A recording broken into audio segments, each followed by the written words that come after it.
Guys, how we doing? Welcome back to Trading Guys. I'm Ryan Mack.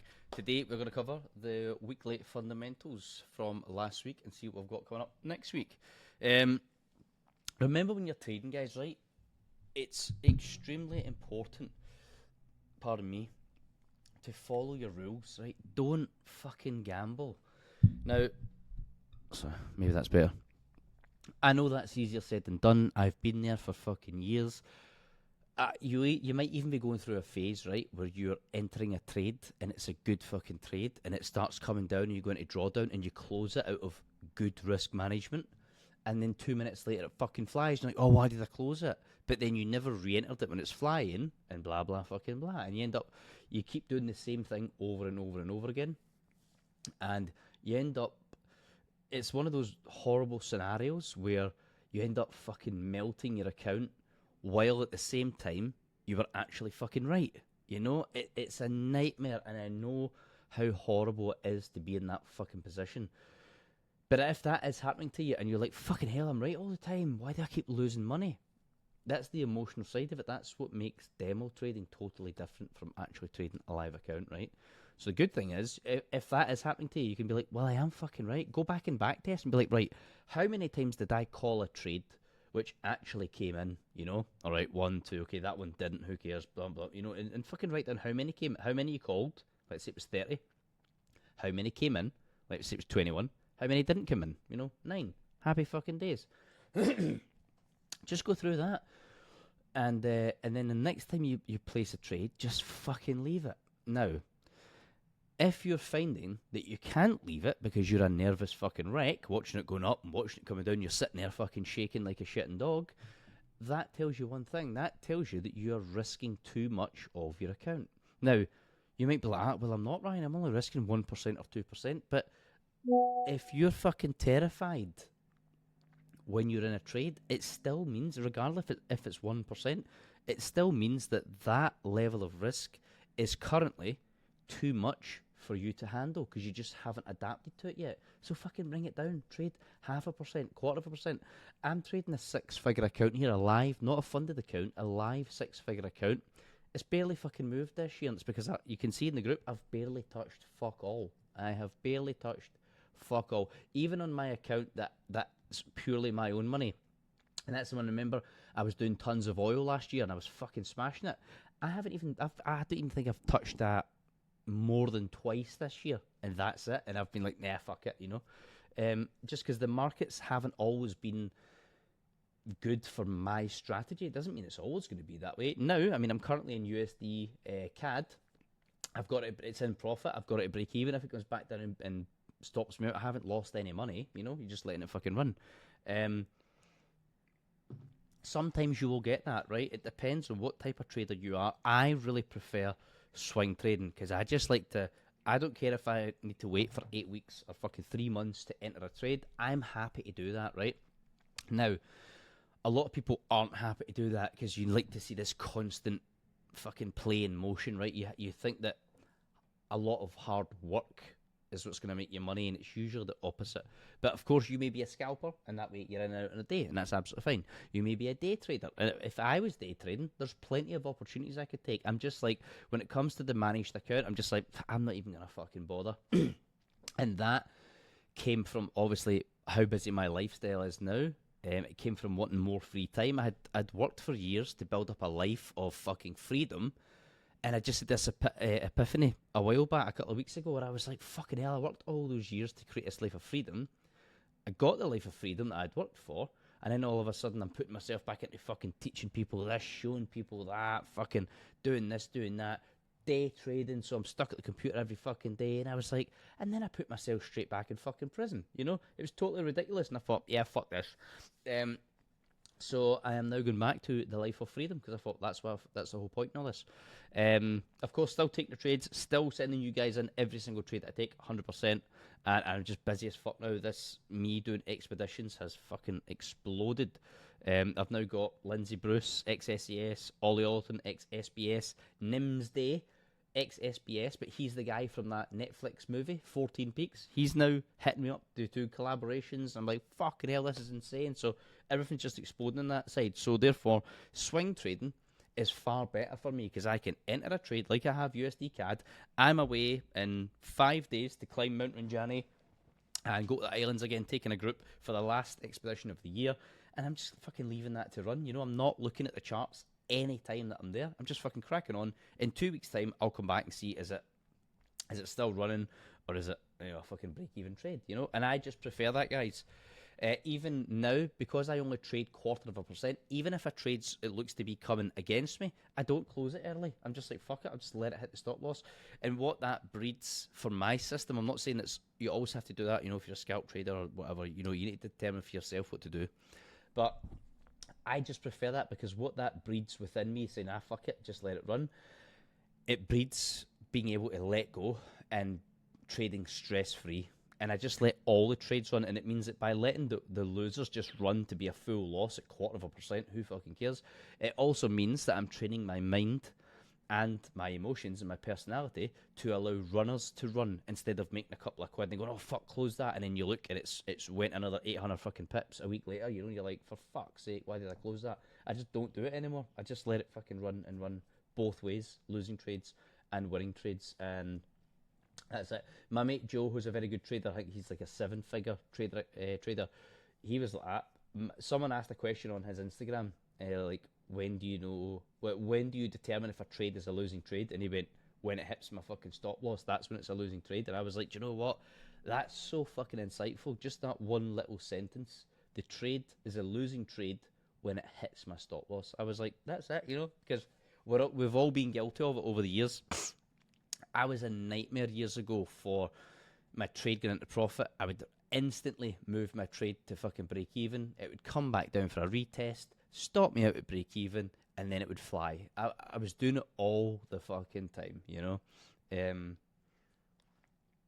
until I finally changed. So, let's crack on, guys, with the weekly fundamentals. As I was saying, stop fucking gambling your accounts. You need to have rules in place, like, okay, I will trade maximum 1% per trade and a maximum 2 trades per day. That's it. That's the fucking rules.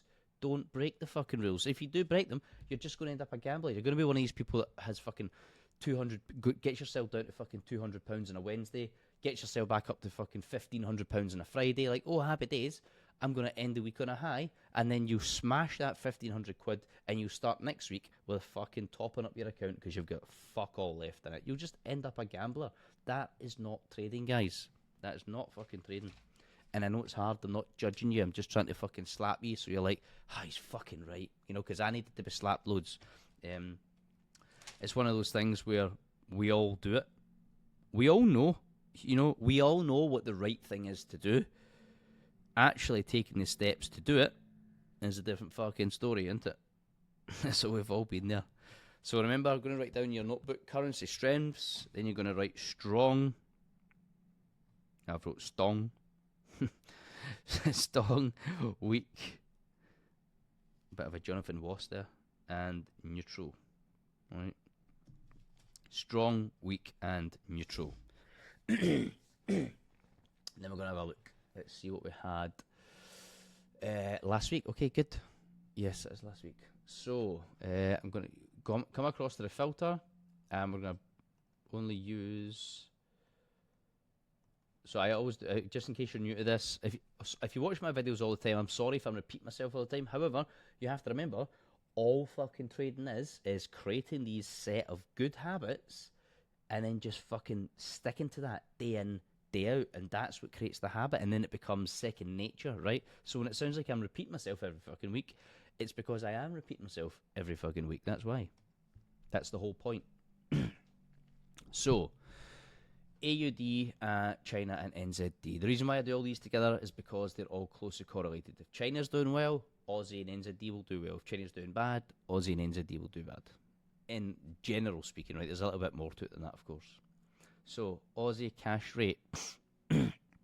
So, they had forecast there was going to be a rate cut down to 3.6, and there was a rate cut down to 3.6. Now, if you looked at AUD during this time, I'm pretty sure AUD went a little bit bullish. I don't think it's quite bullish yet, but it went a little bit bullish during that time. People were saying, well, rate cut means bearish. You need the full context, right? If a rate cut has been already forecast, it means it's already been priced in. So they've already said, look, there's going to be a rate cut coming up. They've already, pardon me, they've already priced it in, right? And then when it comes, then you get bullish movement.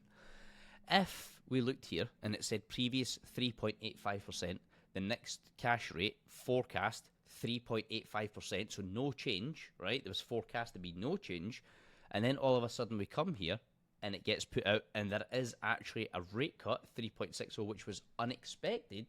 Yes, at that point you will see possibly a massive bearish move, a negative move, okay? That's when you get it. But when it's anticipated, i.e. forecast, and it comes down smoothly, then that can have a bullish effect, all right? So context is very important. AUD wage price index quarter on quarter. Yeah, it came down as expected. China money supply year on year has increased. That's good. New loans is down. Employment change is up. That's good. Unemployment is down. That's good. Business manufacturing index 52.8. That's bullish. FPI month on month is bearish. Bearish. Bearish. Industrial production year on year, bearish. Retail sales year on year, bearish. Fixed asset investment year to date in year, bearish.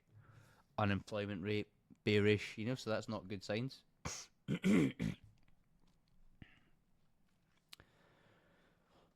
What have we got here coming up next week? We've got PPI. We always like a bit of PPI. PPI, CPI, we like those. Statement rate. NZD potentially got a rate cut coming up of 25 base points. China loan rates to remain the same. Yeah, so we don't have a lot. We've got PPI next week, but it's not that much. I'm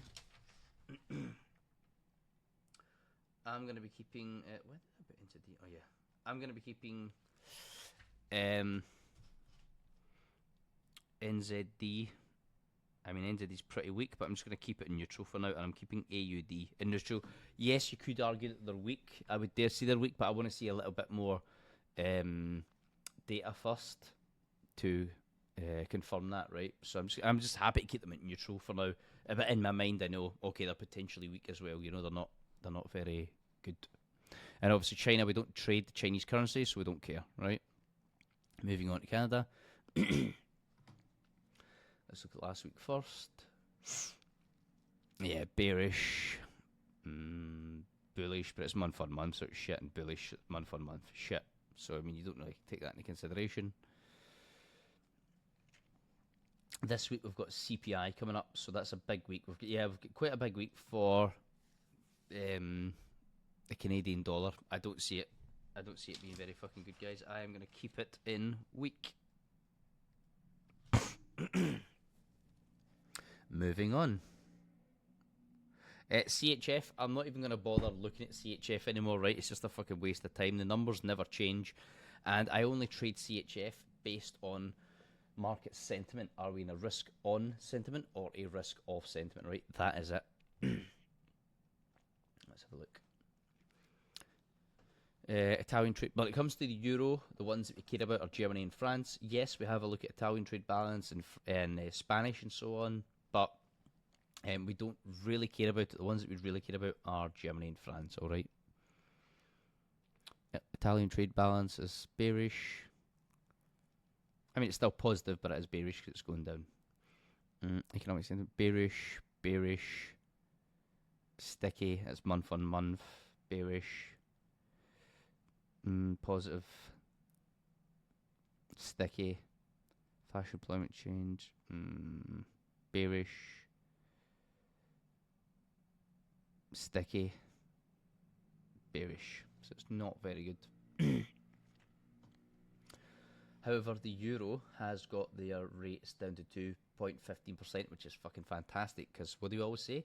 The aim of the central banks in regards to this is to get inflation, interest rates at 2%. Once it gets to 2%, then they'll start bringing inflation back up. Then they'll rate it back down to 2%, start bringing it back up. So the Eurozone has done that very successfully. which is quite good. Now let's have a look. What have we got next week? Core CPI, flash manufacturing services. Yep. We've got a lot of big news this week coming up for the euro, so we'll look for that. I'm going to keep the euro in strong for now. Now, look, I know you've got a lot of shitty numbers here, so I explained last week why it was still strong. It's because it's to do a lot with these central bank rates. They successfully got inflation down to 2.15%, which is fucking amazing, without any major crashes. Yes, we want to take this into consideration. Pardon me. But even if it doesn't remain strong, at least it's fairly stable, right? And if something's stable, that's then a safe haven for people to then invest into. So you have to look at it that way for cash flows, etc. Strong. I'm going to keep euro in there for now. Now, I would also myself potentially argue that it should be in neutral, but I'm just going to keep it strong because I haven't seen a lot of negative data to really, to make me move it out of there yet. So let's just see. 2 seconds, just filling up my earbud. Pound. Let's have a look at pound.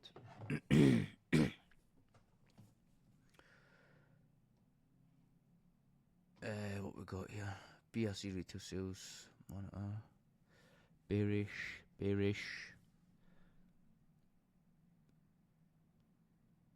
Still bearish. It's better. It's still bearish as shit. Sticky. Bearish. Bullish, but it's month on month, so that's shit.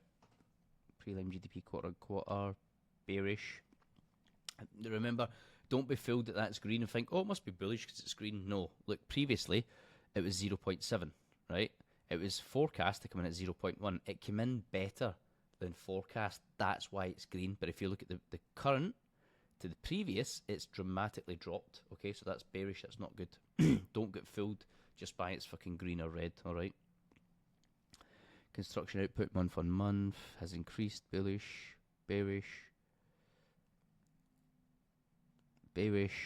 dropped. Bullish, bearish.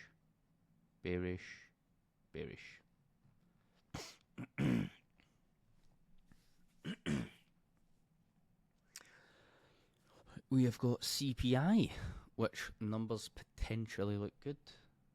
So let's see. So because for that previous manufacturing has increased, this is potentially going to increase as well. So let's see how that goes. But I had pound in strong. Yeah, I did. I had pound in strong, and I am going to keep pound in strong. Moving on.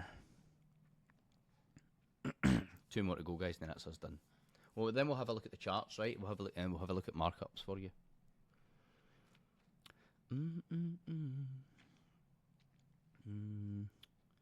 So Japan's trying to claw its way back out from like a 20-year slump, right? 2 decades it's been in a fucking massive slump. It's very slowly trying to crawl its way back out.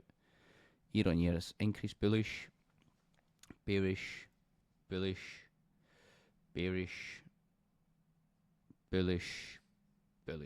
still shit. Next week, this week, sorry, we've got trade balance, flash manufacturing, Jackson Synopsis, national core CPI. Okay, but I'm just gonna keep it in a week.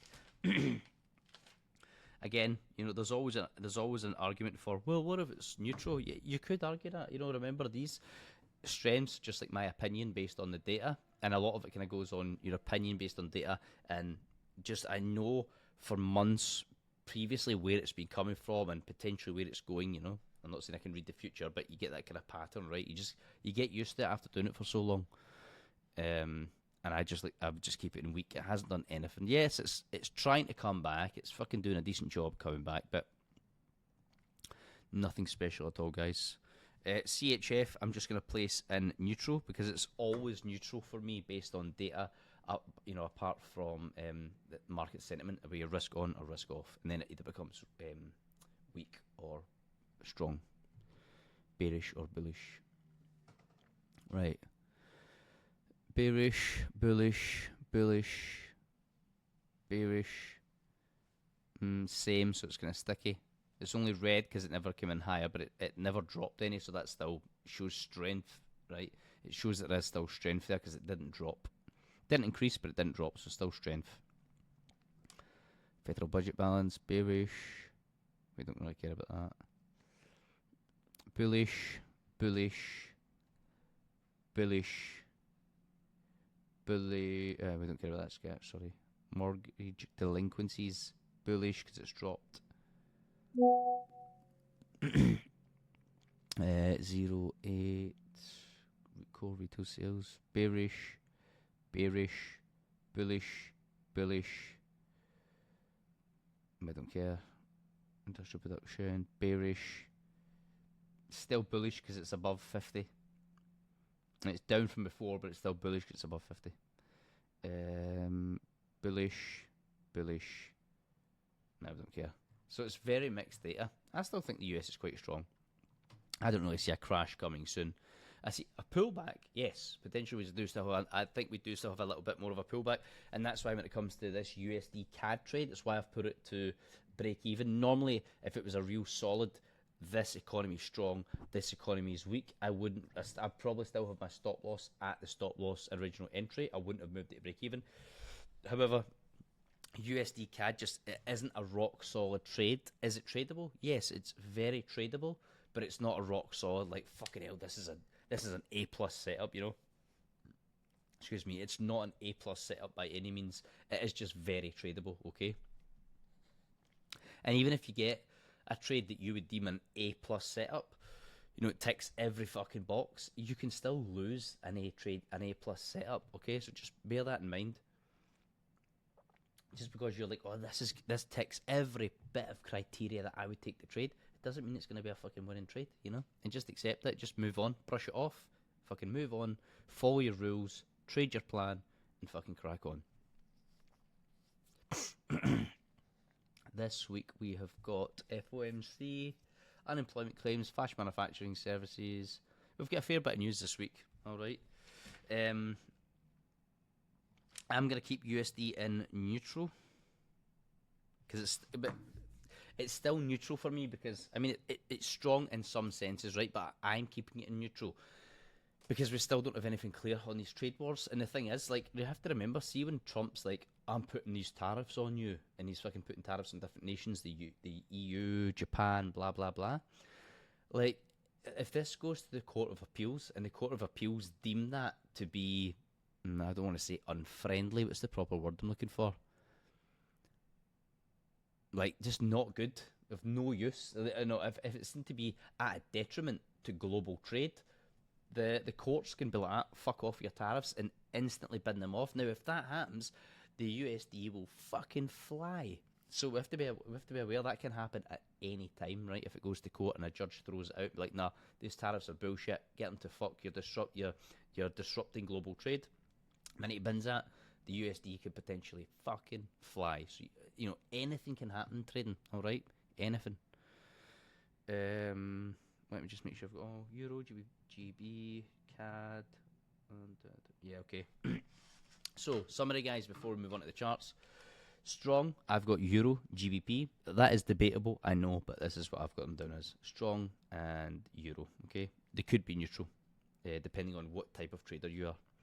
Weak, I've got CAD and Japanese yen. Oil is still very fucking bearish, guys. Very fucking bearish. Obviously, if oil is weak, Canadian dollar is weak. If oil is strong, Canadian dollar is strong. Neutral, I've got NZD, AUD, CHF, and USD. Now, you have to remember, for full context, you might be trading an AUD pair this week, and AUD is running strong, right? But you could be a scalp trader or a fucking intraday trader. So, when I'm saying something is neutral, you might see this intraday, you know, fucking strength and blah, blah, blah. I'm like, Ryan was wrong. You have to remember, I'm talking about the big fucking picture here, you know, based over what's it going to be doing over the next couple of months based on the data, right? So it's not that I'm right and someone else is wrong, or I'm wrong and someone else is right, and so on. It's just, you need the context of what I'm fucking actually saying. If you're scalping, day trade, or swing trading, right? Let's have a look. Let's see what these guys have got. I'd just like to show you this. These guys have kind of got it. There we go. Look, USD, weak bearish. So a weak bearish would be what? What have I got it in? neutral. There you go. Weak bearish is essentially neutral. Euro, weak bullish. I've got that as strong. GBP, bullish. I've got that as strong. CAD, bearish. I've got that as weak. AUD, weak bearish. There you go. I've got that as neutral. Fucking happy days. NZD, bearish. I've got that as neutral. Japanese yen, weak bullish. I've got that as weak. I wouldn't put it as weak bullish. CHF is neutral, and I've got that in neutral. So we're quite similar. We're not always similar because these guys are all about the intraday, what's happening right now in the market, and I'm all about what's happening in the big picture, right? But as you can see, look, as of now, we are pretty much aligned, and I swear to God, I did not look at this before I started the live, and even if I did, I wouldn't fucking remember it because I have got the memory of a fucking goldfish. Let's have a look. Please remember, this here is not a real trade. I don't want you looking at this screen thinking, fucking hell, that's a good trade. Well, it is a good paper trade. Yes, I am trading it. If you're in our group, you'll see I've got it in the live accounts. But this one here is just, I use this. They have a paper trading thing down here. So whenever I'm trying something new, instead of trying and testing something new on a fucking live account, which I'm managing other people's money on the PAM account, then I would never fucking do that, right? So I take trades based on different scenarios on here just to see does this work, you know? So that's what that is, okay? I like to be very open and upfront, so I don't want to pretend that's a fucking real trade and, you know, pretend I'm some fucking Instagram trading guru. Let's have a look, guys. Okay, so AUD CAD. What have I got? I've got CAD is weak, AUD is neutral. So yeah, it's pretty shit. Now, in terms of value, right?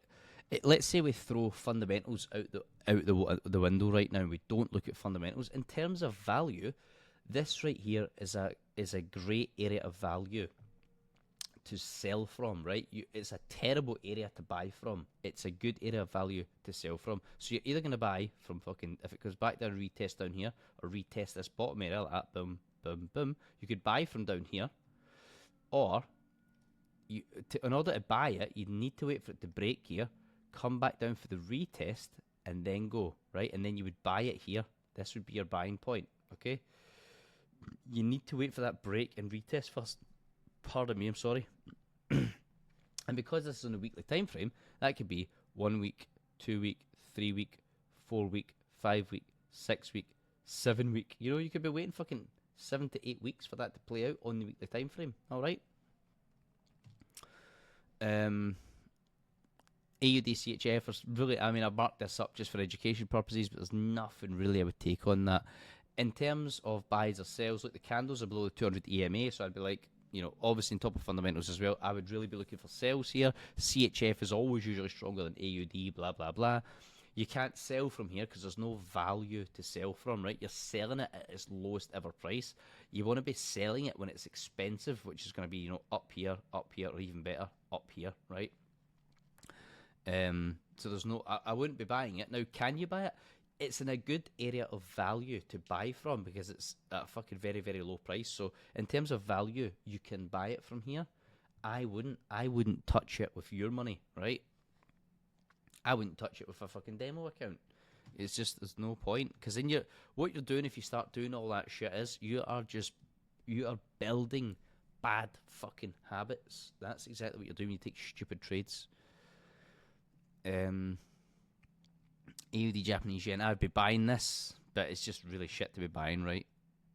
So I'm not even really looking at it. AUD USD,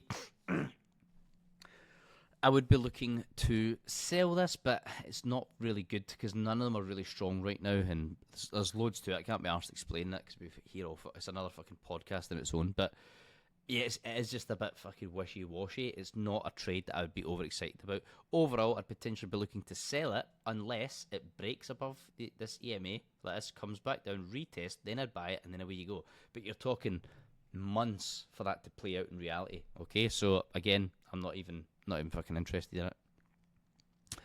Euro AUD, I mean, you'd be buying this all day long, but there's no value to buy from here. It really needs to come back down and retest this zone down here, or even better still, you know, even lower. I won't be buying it. There's no value for me to buy that. Same again, there's no value to buy that. I'd be potentially selling this, but you can't sell from here. You need it to come back up and retest this zone, or better still, retest this zone and then break. Okay, so there's no trade there. You can see it's fuck all. Euro Japanese yen, I'd be looking to buy this, but there's no value. You can't fucking buy it from there. You need to either wait till it breaks above here, comes back for the retest and then goes, or breaks down here, retests here and then goes, right? You can't buy it from there. There's no value to buy it. Same again, look. Euro NZD, it's buys all day long. You just can't buy it from there. You're buying at a crazy high price. Look, all-time highs. You want to be buying from down here, and it just hasn't given you that opportunity. So who cares? You know, don't fucking sweat it. But this came back down and wicked down here and went. I still, even though if I was sitting here and I saw that, I wouldn't be buying it because it's not real value for me to be interested. I want to see it hit this zone here for me to be interested. If it doesn't, I ain't interested to buy it, right? Or it has to then break above here, come back down for the retest, then I would enter it here, and then it goes. But you're talking fucking at least a month for that to play out, you know? And that's why I really love swing trading, because you can look at something and be like, oh, fucking hell, we've got another month to go in that. You know, you don't have to beat the charts every fucking day. That still has. I mean, look, you could say it's come down and retested this zone, but it's still not enough for me to buy it. There's not enough value there for me. Look, there just isn't enough value for me to buy it, guys. I just wouldn't do it. I'd just wait. Bide my time, honestly. Look, even though I've marked it up and it's rejected, every time, look, it's rejected, I still wouldn't be buying it because it sells and there's no value to sell, so I need it to come up and fucking hit one of these areas or one of these areas up here, but it's just shit. GJ is buys all day long. I wouldn't be, even though I marked this up just for education purposes, I wouldn't be buying from here. I really want it to come back down, you know. It's just shit. It's just a really, really poor area. Because if you buy from here, you're buying straight into an area of resistance, and I just don't do that. If it's not going to come back down and retest this zone, because I know that's a big move on the weekly time frame, you're then just waiting for it to come back up, boom, break away, come back, retest this zone, then you can enter it here, and away you go, you know.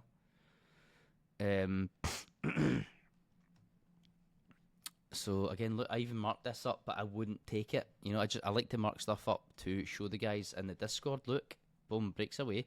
Previous resistance, one broken, becomes the new support. But look, there's no real value. I would not be buying this into an immediate area of resistance. I just wouldn't. It'd have to come back down here, boom, retest, reject, and then go for me to give a shit to buy it.